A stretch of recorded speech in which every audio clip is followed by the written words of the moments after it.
What's up guys, Tyler here with Titan Fitness. And today I want to walk you guys through one of my favorite back workouts on the cable tower. We're going to be hitting 5 exercises.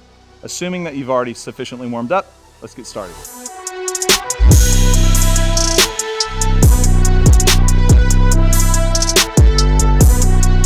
Our first movement is going to be a wide grip lat pull down. You're going to find a weight that works for you. We're going to hit 2 to 3 sets of anywhere from 8 to 12 repetitions, getting really close to failure.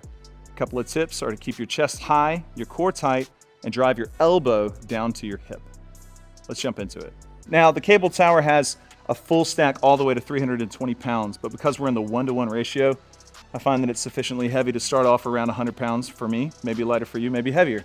Bring the bar down, and we're going wide here. For me, I like to bring my hands as wide as possible on the bar, still gripping the knurling. Again, I'm keeping my chest up and my core is tight, and I'm gonna pull with my elbows. Now, obviously, you're thinking what your arms are engaged, but if I think about pulling with my arms, I tend to pull with my biceps more. This is not a bicep movement, this is a back movement, isolating your lats. So I pull with my elbows and I think about driving them down to my hips, and I get a good contraction through my lats. Again, this is gonna work on our back width.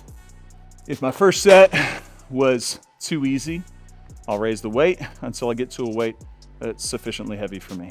As a side note, included is a chain. If you need extra reach on the lat pull down, you can simply clip it in and it'll make it a little bit easier for you to start your movement. For our second movement, we'll be hitting a single arm high lat pull down, and we're gonna use the D handle from a kneeling position. Cool thing about this machine is that the seat not only sits at 0 degrees, but is adjustable in 15-degree increments all the way down to 90 degrees. And for me, some movements are more comfortable to leave the seat in place and use it for stabilization.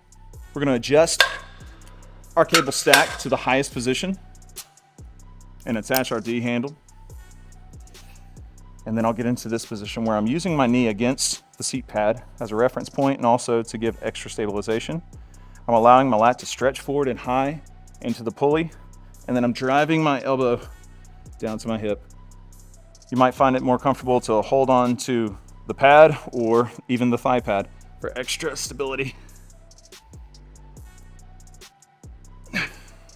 Leave your shoulder down and your lat engaged all the way through the stretch, and then pull with a powerful contraction at the bottom.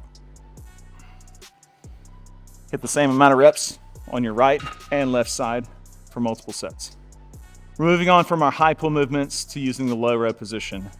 Even though the seat is in the way right now, a good feature about this machine is that the seat is completely removable.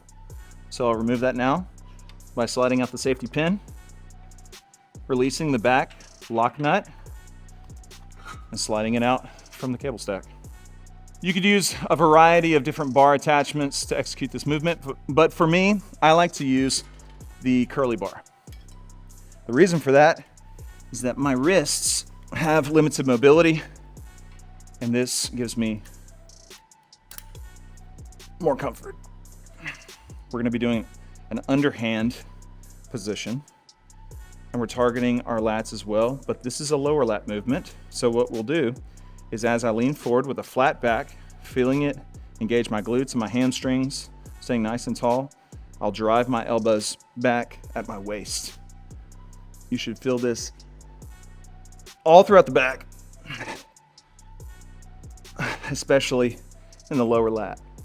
Our first 3 movements hit our lats, both in width and thickness, but we don't want to neglect our upper and middle back. So we're going to be hitting a mid row with the adjustable cable stack around chest height. So I'll simply move it down. I can make another adjustment later. I'm just getting close right now. And then I'm gonna detach my curly bar. And I like this curved bar for this movement as well. You'll see why here in just a second. So I'm gonna bring this down slightly, and I realized I also want more stretch. So I'm gonna actually adjust my foot plate to come out further from the machine so that the pulley sits farther from me.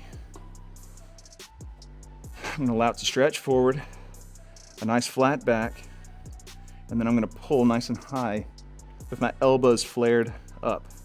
This is gonna hit my rhomboids, my mid traps, maybe a little upper trap and rear delt as well. But a good cue here is to think about retracting your scapula and then pulling with your elbows. Starting out, you might break this into 2 movements, and then as you become more fluid with it, you can stitch them together into 1 movement.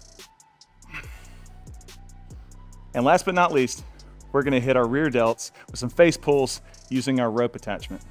So I'm gonna quickly change out for my rope attachment and slide my cable stack up to around face height. Step back. I'm using my front foot for stability. I'm even flexing my glutes a little bit and my lower back to keep me in position. But I'm really focusing on pulling the ropes apart as I pull them towards my face, keeping my elbows and my hands nice and high. Now for sufficiently hitting the rear delts, you want to leave the weight a little bit lighter and aim for a little bit higher reps on your sets. So anywhere from 15 to 20 reps should be great. All right, great work. That's it for our workout today. If this was helpful for you, you can find all the details down in the description below. And also be sure to like and subscribe. You can follow us on YouTube, Titan Fitness, and also on Instagram at BeTitanFit.